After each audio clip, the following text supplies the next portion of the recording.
আমার নানা মধুসূদন গড়ামি, হয়তোবা সে যদি জীবিত থাকতো তাহলে এখানে সে থাকতো, তার পরিবর্তে আমি আসছি। আমার নিজের কাছে খুব অনুতপ্ত হয় বা অনেক খারাপ লাগে যে দেলোয়ার হোসেন সাঈদীর বিরুদ্ধে সেও একটা চক্রান্তের সাথে জড়িত হইয়া তাইনু বলে সাক্ষী দিয়েছে।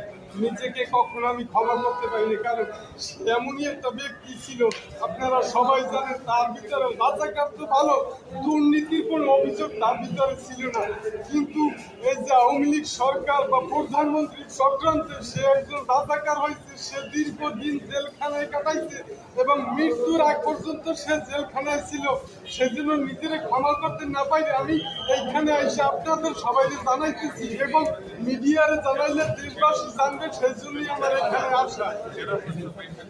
আমি আমার প্রধান বিচারক বা সবার কাছে আমি বিশেষ অনুরোধ করতেছি যে এই হুজুরের যে শাস্তি দিতে যারা জড়িত আছে সবার যেন শাস্তি হয়।